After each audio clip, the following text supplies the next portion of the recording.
Hi, I'm Nick Black. It's Monday, November 16th, and this is Walking into Work on Monday Like.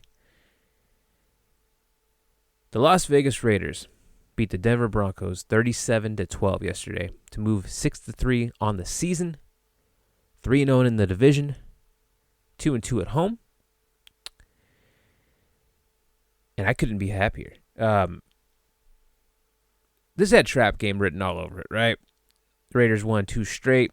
They were 5-3. The Broncos suck, but the Broncos suck in a way where they're not as bad as you'd think. You know, like what the last 2 weeks they pulled off like ridiculous like second half comebacks. They were terrible in the first half, come back in the second half. I mean, let's be real. Broncos got a lot of talent. Some people claim Drew Lock is good, but I've yet to see that myself. But I've always thought the receiving core is pretty good. Hamilton, Judy, Noah Fant is a really good tight end. The run game is really good. Melvin Gordon, Phillip Lindsay. Their defense has always been good. Even these last, I don't know how many years where they've had a losing record, that's still been a really good defense. And, I'm not complaining because I hate the Broncos. Fuck the Broncos. But it is kind of a mystery as to why they suck so bad. Not entirely. I mean, like I said, I'm not entirely sold on Drew Lock. How funny is it, though, that, last year you had PFF and a whole bunch of other, pundits were talking about, oh, man, the Raiders better hope they can still get Drew Lock. Drew Lock's still available at the time Raiders draft, blah, blah, blah. Drew Lock will be in the Raiders' best interest, yada, yada, yada. Drew Lock's not that good. He's definitely not, wouldn't have been an upgrade, but people thought that. I saw tweets from some sports journalist up in Portland from back in June saying Raider fans are still jealous that the Broncos got Drew Lock. Well, if any of us were, they're definitely not anymore. Drew Lock would throw 1 touchdown in yesterday's contest and 4 interceptions. 2 of them to Jeff Heath. 1 of them to Carl Nassib, who was a defensive end, by the way. Like, you don't see a lot of defensive ends getting interceptions. And then 1 final one to Nick Kwiatkowski, whom, if he hadn't have caught that, then Jeff Heath would have gotten a hat trick on the day. So Kwiatkowski not only intercepted Drew Lock, but he kind of, in a way, intercepted Jeff Heath. I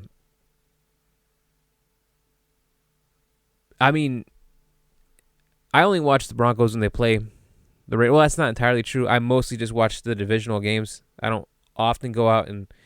Well, it's also not by choice either. I mean, I only get to see what's, locally broadcast.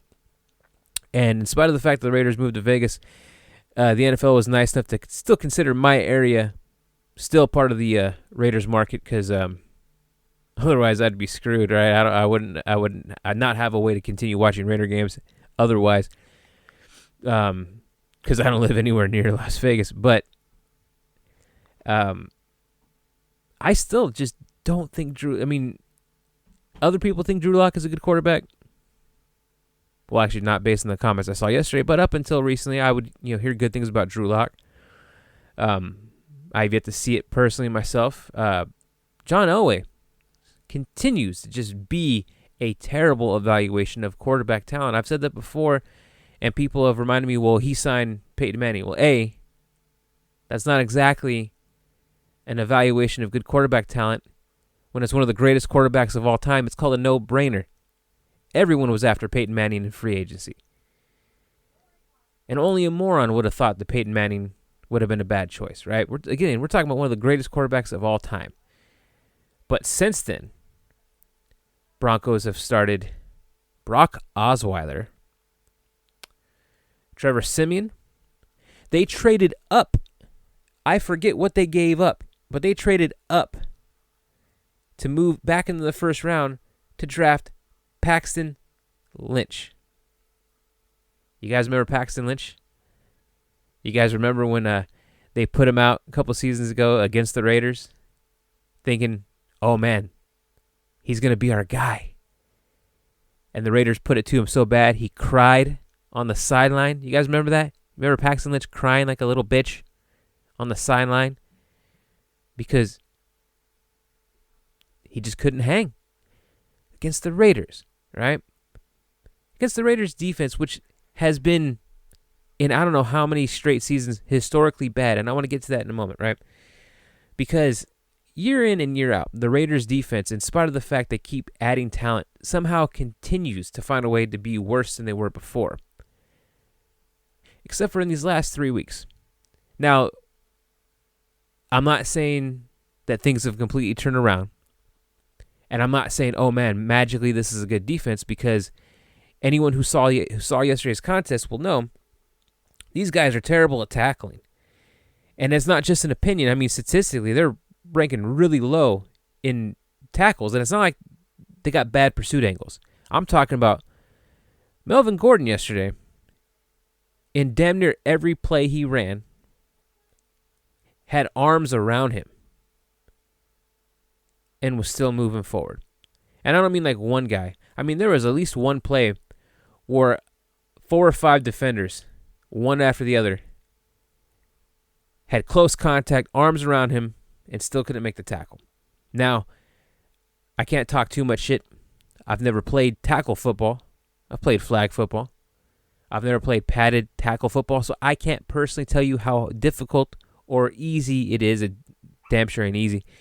I know that. But I can't tell you how difficult it is to tackle. All I can tell you is that for over 30 years, I've been watching dudes do it successfully at all levels of the game. So when I watch the Raiders defense just continue to fail to secure tackles, it's frustrating, right? And it definitely isn't any less frustrating when you watch that happen and they still manage to keep points off the board, because that's what I want to get at right now. The Raiders defense, which started the year off terribly, for the first 6 games, they were allowing, 32 points a game? In these last 3, however, the Raiders defense has allowed 4 touchdowns. They've allowed 4 touchdowns in 3 games. 1 yesterday, 3 against the Chargers, and 0 to the Browns. 0 touchdowns to an offense that has Kareem Hunt, Jarvis Landry, Baker Mayfield under center, David Njoku. And didn't the Browns just add Austin Hooper? Don't quote me on that, but they traded for Austin Hooper, right? 0 touchdowns. Now, that was the Grapple game. I'd never heard of Grapple before that game. Became completely fascinated with it because the announcers wouldn't stop talking about it. And yeah, it was a terrible weather game. Awful. 35-mile-per-hour winds. Temperature was like in the 40s, I think. Which any of you, if anyone's here is listening from the Midwest or the East Coast, you're going to tell me that ain't that cold. But I'm a Californian, and in the central coast of California, when it drops to the 50s, we start shivering. To be fair, though, where I'm from, when it hits the 70s, everyone starts sweating, so what the hell do we know about weather? But Browns are definitely better than that. We know that. We've seen it. So that one you could just chalk up to bad weather, right? Bad weather really helped, but defense still played pretty well. The Chargers have a really good offense. So the 3 touchdowns, it's going to happen. But yesterday, against an offense that, again, I mentioned earlier, Jerry Jeudy. I always forget his first name, but Hamilton. He's a really good receiver. And Noah Fant. And the Raiders held him to a single touchdown, and that was in garbage time. A single touchdown late in the game when the game was already too far out of reach. Because the Raiders blew out the Broncos 37-12. I've seen the Raiders beat the Broncos many times over the course of my life. And I'm not going to say yesterday's win was the most satisfying, but damn, it sure as hell is in my top 5. We can go back to the 2015 game that got me banned from the Broncos subreddit. The 2015 game in Denver where the Raiders had negative 15 yards of offense in the first half and went on to beat the Broncos 15-12, due in large part to both Brock Osweiler's terrible quarterback play, because he's an awful quarterback, and Khalil Mack's 5 sacks. After that game, I might have said this before. I might have said this last week. I can't remember. I like telling this story a lot because I think it's a funny story. After that game, I went grocery shopping. I was hungry. I was thirsty. I wanted some snacks. I went to Safeway. And I was dressed head to toe in my Raider gear because I don't change out of my Raider gear just because the game's over. That's an all-day affair. I went to Safeway. And while I'm at Safeway, I happen to see some orange in my peripheral vision.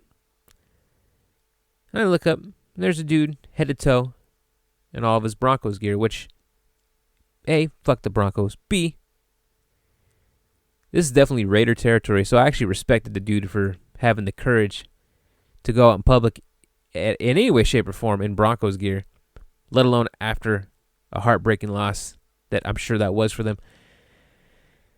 But I couldn't just ignore this, right? Now, I'm really not much of a shit talker. I'll say fuck the Broncos. I'll say fuck the Chiefs. I'll say fuck the Chargers, yada, yada, yada. But I'm not much of a shit talker. And the reason I'm not much of a shit talker is because, well, I'm not the one out in the field playing. I'm just a dude watching TV at home on my couch. I don't really have a lot of shit to talk. However, I could not let this go ignored. So as I'm staring at this guy, he stares back at me. And I puff up my chest and I look at him with the biggest shit-eating grin that I can manage. He drops his head and sprints on forward.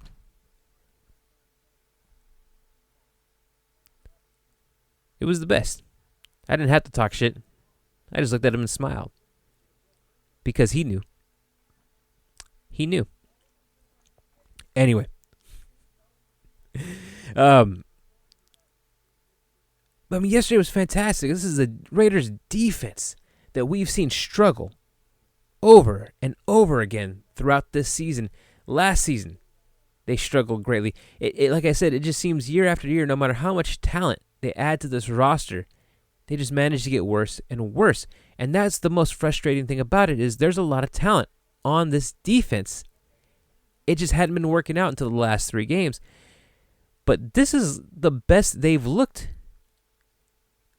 This is the best this unit has looked all season, easily. It's the best the Raiders defense has looked in a very, very long time. So long, in fact, I can't quite remember the last time the Raiders defense looked this good. They had a fumble recovery. They had 4 interceptions, 2 of which were from members of the front 7. I mean, that's incredible, right? I mean, I get it. Like, I was talking trash about Drew Lock earlier. I don't think he's that good. But I don't think he's that bad either. And he was banged up, to be fair. I understand he had some rib injuries going into that game. And I understand Arden Key didn't make it any better. I'm sure Crosby didn't make it any better either. But regardless, allowing 1 touchdown in garbage time, 4 interceptions, 5 turnovers overall. You literally can't ask for more out of a defense. I mean, that's... Anyway, I've said it before. I don't want a great defense. I take that back. I want a great defense. I don't need a great defense. I just need a decent defense. A defense better than what we have had. And in 3 straight games, we've gotten that. But not only that, a defense that's really improving. That's the miracle of it all. The first time against the Browns, okay, you can chalk it up to weather. Maybe it's just, any given Sunday kind of thing. Last week against the Chargers, well, they still allowed more points than you'd want, but came in clutch when they needed it. 3 straight weeks. I guess that means it's not a fluke. I guess it means it's not just luck. this defense is improving, and that's going to come big. Because A, you just can't win too many games if you have to constantly outscore your... I mean, I know it sounds silly. Yes, all games are won when you outscore your opponent, but when you constantly have to come back and score again and score again and score again. And yeah, it is nice to have an offense that can do such things, right? That can score on the majority of your possessions. That's great, but it also shouldn't be necessary. You shouldn't have to go out there and score on every single possession. Because if you do, that means the defense isn't doing their job. But when it comes playoff time, if your defense isn't keeping points off the board, you're probably not going to win. It's just how it is. So it's given me a lot of faith going forward. Now, the second half of this schedule, or the remainder of this schedule, I should say, because we're already into the second half. A few weeks ago, everyone was talking about, okay, we've got the hard part of our schedule out of the way. Now we're getting into the softer part of the schedule. Well, not quite so fast anymore. Well, obviously, we're playing the Chiefs this coming Sunday Night Football in Vegas. And we beat them once before. And I don't think that was a fluke. I think it really just came down to, good game planning. And just really just knowing your opponent. However, this is still the defending Super Bowl champs. First of all, fuck the Chiefs. But this is still the defending Super Bowl champs. They're 8-1. We are their sole defeat. And whereas I think the Raiders can beat them, I don't think it's going to be nearly as easy this time around. One, just because it's Andy Reid. And Andy Reid is a ridiculously good coach. It's hard to beat him twice. Two, Raiders are 6-3, but my God, they've suffered so many injuries, man. I mean, we got third-string people on the offensive line. And I'll get to that in a minute, too. But then we also play the Dolphins. Dolphins are 6-3. Dolphins are a really, really good team. Dolphins, I talked a lot of trash when they hired Brian Flores as their head coach. He was a linebacker coach. He wasn't even a defensive coordinator. And historically speaking, I just never really thought too much of, skipping ahead, right? I mean, look at the Niners when they hired their defensive line coach, Jim Tomsula, to be their head coach, and he obviously was not cut out. Now, that's just one example, and maybe that's a bad take. It very much likely is a bad take, but I remember thinking, he's not even a defensive coordinator yet. He was a linebacker coach. Is he prepared? And it would seem yes. Yes, he is. Now, they had 2 rocky seasons in between, but that happens. You're in a rebuild mode. You can't expect overnight success. And that's another key thing people need to remember. You cannot expect overnight success. That's just, it ain't happening, right? It takes time to build good teams, and it really looks like Brian Flores has done that. My girlfriend and her family are Dolphins fans. I, as a result, root for the Dolphins whenever they're not playing the Raiders. I'm not going to go as far as say I'm a Dolphins fan. However, I watch more Dolphins games than I should. And I can tell you, yeah, they're pretty good. And that's going to be a difficult game. But if the Raiders can pull it off, if they can win out the remainder of their games, right now they've only got 3 losses. They've only got 3 losses. There's 7 games left. If the Raiders can pull this off, they can still finish the season 13-3. And they've never done that before. Now, I firmly believe it's unrealistic to expect that. I mean, it's unrealistic for anyone to just expect a 7-game win streak. I know Steelers fans are going to say, First of all, fuck the Steelers. Second of all, I didn't say it's impossible. I just said you can't expect it. It's unrealistic to expect such things to happen. Especially when a team is as banged up as they are. And this is a very banged up team. They only had 2 starters on this offense for the last 3 weeks. And surprisingly, that offensive line has played really well in spite of that. We're talking about a banged up offensive line with Brandon Parker at left tackle. And anyone who knows me, anyone who follows me on Twitter knows I'm not a Brandon Parker fan. I still haven't gotten over that game in Baltimore 2 seasons ago where he allowed 3 straight sacks. I mean, first down, sack. Second down, sack. Third down, sack. And that wasn't the only example. Up until this season, he's been terrible, but also up until this season, we usually have seen him at right tackle. He's gotten the start at left tackle in place of Colt Miller, who's injured. And he's played pretty well. Well enough that I'm starting to eat crow over here. I've talked a lot of shit about Brandon Parker over the years, and I'm looking pretty silly right now. Denzel Good at left guard. I've actually liked Denzel Good the moment he arrived here. I mean, it hasn't been perfect, but I don't think that Good is a clever name. I mean, obviously it's not his actual name, but that was a poor attempt at a joke on my part. But Denzel Good is pretty damn good. And the often injured Sam Young at right tackle. I don't hate Sam Young as much as I probably should, but to be fair, when I do watch the All-22, I haven't been really looking at Sam Young that much, so maybe I need to go back and reevaluate my stance on Sam Young. But this banged-up offensive line with only Rodney Hudson and Gabe Jackson from the starting rotation in these games has looked really good, in spite of the fact that they faced the Denver Broncos, I want to say San Diego Chargers, Los Angeles Chargers, and Cleveland Browns. Those are three teams with, known for their pass rush. And Derek Carr has gotten sacked, once? Maybe twice in these games?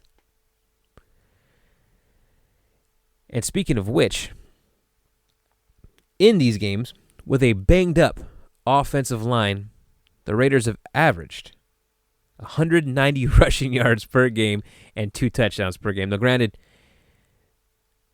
4 of them came this past Sunday and 2 of them came last week. There was no rushing touchdowns at all in the Cleveland game. But think about that. 3 straight weeks without the starting offensive line, and the Raiders have averaged 190 rushing yards per game and 2 touchdowns per game on the ground. That's incredible. Now, also in that time period, Derek Carr has only averaged 143 yards and 1 touchdown per game. They're not throwing the ball that much. This has become a run-first offense. And I'm okay with that because my preference has always been smash mouth football. I'm old school like that. B, I'm not the only one. This is John Gruden's offense. Yeah, I know it's a West Coast offense. We like to think of Rich Gannon and Tim Brown and Jerry Rice. The short to intermediate passing game that has become staple of the West Coast offense. But that's not really John Gruden's offense. That's not what he really wants to do. He's always been a smash mouth football guy. In the year 2000, the Raiders led the league in rushing yards per game with an average of 154 rushing yards per game. Right now, in the last 3 weeks, they're averaging 190. I did not do the math, so I can't tell you what they're averaging on the year, but in the last 3 weeks alone, 190 yards on the ground average. This is the kind of offense that John Gruden wants. That's why he went out and got someone like Jason Witten. That's why there's 4 tight ends and a fullback on the roster. And shout out to that fullback, Alec Ingold. One of my favorite players. I mean, just period. I've always admired that position at fullback, even in the years where it looked like the fullback was dying out.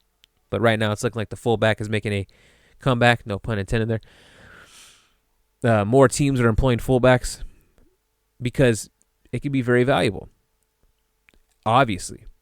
But Alec Ingold broke his ribs. Fractured several ribs in the Chargers game. I think he missed a day of practice, maybe 2 days. They put him in a flak jacket. He went out there, and you could tell he was hurting, but he played. He played hard. My God. Somebody get me an Alec Ingold jersey right now. If anyone's looking, trying to figure out what to get me for Christmas, My jersey size is large, although I have lost a lot of weight. I probably could fit into a medium now. But why risk that? I'm a large. But the passing game, right? Derek Carr's averaged 143 yards per game and 1 touchdown per game. He's got 3 touchdowns in the last 3 games. And yet, people are singing his praises. I've literally heard from people who used to be Carr haters, this is the best Derek Carr has looked. Now, I agree with that statement, but I can't get over the irony of it, right? A lot of the complaints were he didn't throw the ball enough or didn't have enough yards or blah, blah, blah. Didn't throw, didn't stretch the field out, blah, blah, blah. And granted, he's done that. And also granted, yesterday's game, there was a lot of key drops. Derek Carr should have had probably another 100 or so passing yards yesterday. And at least a passing touchdown, if not 2. But there was some drops and misses by Waller. There was that one pass that just went right through Henry Ruggs' hands. But they also made big plays, so I'm not going to hate. I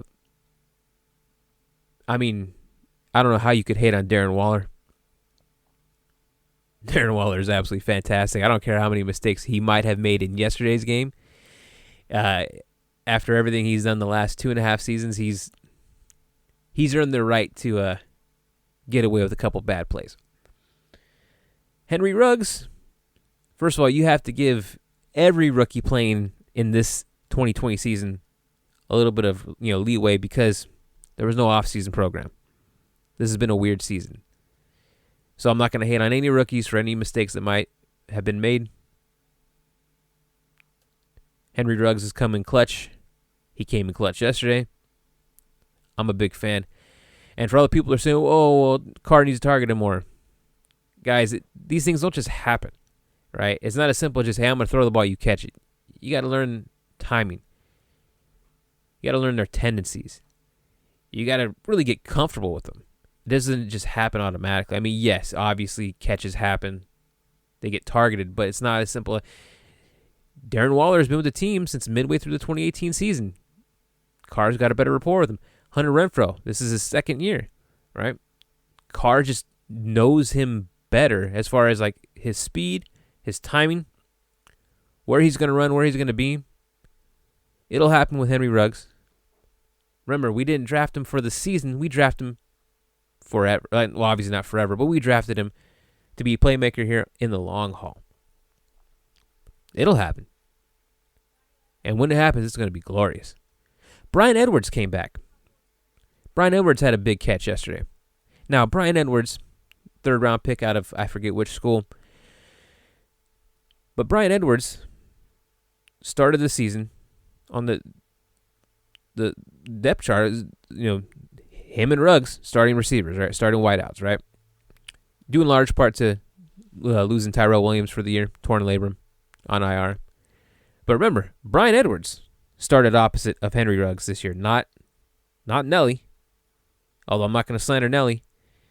The last 2 weeks it's been kind of rough for Nelly, but the first 7 games, Nelly was a stud. And Nelly made a big catch yesterday, right? Nelly's been fantastic. I know Eagles fans are probably upset about it because you didn't look that good in the Eagles. Well, coaching matters. But Bryan Edwards has been hurt for I forget how many straight weeks. This is his first game back. I think it was his first game back. I don't remember seeing him at all against the Chargers, but he hasn't been targeted much. But when he has, he's coming really clutch. Bryan Edwards is going to be fantastic. Number 89. Remember that name. He's going to be a great Raider. I'm calling it right now. Also, he's a fantastic run blocker. I mean, my God, he is incredible at run blocking. I love it. See, smash mouth football is my preferred style of football. I just love the ground game, right? That's why I love fullbacks, and I love anyone who's a good blocker. I love Lee Smith. You guys remember Lee Smith, tight end? He got a lot of shit for being a quote-unquote blocking tight end, which, A tight end's primary function is to block. They are a secondary receiver option, right? I think Tony Gonzalez kind of ruined that perception of tight ends for everybody. But a tight end is supposed to be a blocker first and a receiver second. But I love people who can block. Crabtree was fantastic at that. I mean, you go back, I want to say, was it the 2016 game against the Chargers in Oakland? I think. It was definitely 2016. I just can't remember if it was the game in San Diego or the game in Oakland. But I remember a play where Crabtree was blocking 2 defensive backs, 1 on each hand. And not just attempted it, he did it well. It was almost like that scene in Spaceballs where Lone Star's got his hand on Big Helmet's helmet, and he's trying to swing, and he's just too short, he can't do it. You got to be able to block. That's why Seth Roberts was employed for so long. I know there was that long streak where if Seth Roberts caught a touchdown, the Raiders won, and it took, 9, 10 games for that to be broken. And I know that Seth Roberts had some clutch plays, but my God, Seth Roberts also had some blunders as well. But he was a fantastic run blocker. That's why he was employed. I think that's why he's still employed, actually. Where's he on now? The Packers? I know he was on the Ravens for a bit. I kind of think he's on the Packers right now. Don't quote me on that. So we're not talking about Packers football. We're talking about Raider football. I'm loving what I've seen. Was yesterday's game perfect? No. But you're not going to get perfect football. It just doesn't exist. But my God, yesterday's game was fantastic. First of all, anytime you beat the Broncos, it's a great game. I don't care how ugly it might have looked. It's great when you beat the Broncos. Second of all, anytime you win in the AFC West, it's great. Third of all, anytime you start off 3-0 in the AFC West, it's great. Now I know the last couple seasons they've been 3-3. And it's still very possible that could happen. And I know that in 2010, they went 6-0 in the division and still missed the playoffs. Because that's very possible. I mean, let's be real. Playoffs are kind of a wacky structure. The Giants and Eagles are tied at first place in the NFC East right now with 3 wins. We're very likely going to see a team with a winning record miss the playoffs when one of the NFC teams, which let's be real, those are all 4 of the NFC East teams are terrible, but one of them is going to make the playoffs because they're going to win the division, and it's very likely they're going to win the division with a losing record, but make it to the playoffs over teams with winning records because that's just how it is in the NFL. You win your division, you're automatically in the playoffs regardless of how terrible your division might be or how terrible your team might be. Was it the 2015 New York Jets that won 10 games and still missed the playoffs? That shouldn't happen. That should not happen. See, that's what I like about basketball's playoff structure. The top 8 teams based on a record, not by conference, but by record, or not by division, but by record. Winningest 8 teams in the East play in a tournament, and the winningest 8 teams in the West play a tournament, and the winner of each conference plays each other in the NBA Finals. And that's how it should be. AFC is looking really good right now. Raiders, Browns, and Dolphins are all in that wild card mix at 6-3. And I forget how many other teams in the AFC have just about as much wins or more. AFC is the conference this year, guys. I mean, the Bills, the Ravens. Like I said, Dolphins are looking pretty good. There's no guarantees. The Raiders look like a playoff team right now, but there's still 7 games left. Anything can happen. But there's a very strong possibility Raiders finish with double-digit wins, still miss the playoffs. And honestly, that'll be disappointing. But I'll settle for a winning season this year. Anytime you improve, it's a good thing. You always want a winning season. You preferably want to play. Well, preferably you want a Super Bowl win. That's the ultimate in preference, right? But I'll settle for a winning season because you can't really be mad about that, right? I mean, yeah, you don't make the playoffs, or if you lose in the first round, like 2016. Although, who remembers the 2016 wild card game?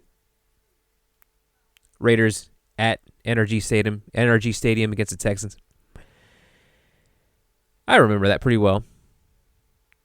Raiders won 12 games. They were 12-4, but Derek Carr broke his leg on Christmas Eve. Matt McGloin finished out the season, although he damn near broke his neck that very following week against the Broncos. Connor Cook had to go in, I think, early in the second quarter, and looked about as, what you would expect out of a rookie third-string quarterback that got drafted in the fourth round.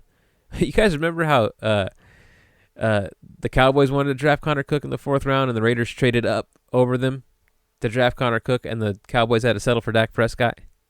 Hindsight is everything, isn't it? Connor Cook wasn't even good enough to hang in the XFL.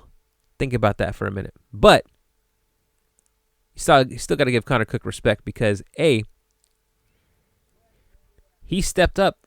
Third-string quarterback came in and gave it his all. You can't take that away from him, But B, the only quarterback in NFL history to make his first NFL start in a playoff game. And, as bad as it was, he almost rallied a fourth quarter comeback. They were close to tying that game up. It was a one-score loss. It was not meant to be for Connor Cook, as history would show us, but still, give credit where credit's due. Show the man some respect. He tried something impossible. He failed, but I mean, he's done more than I ever have in the NFL, so I can't really talk shit.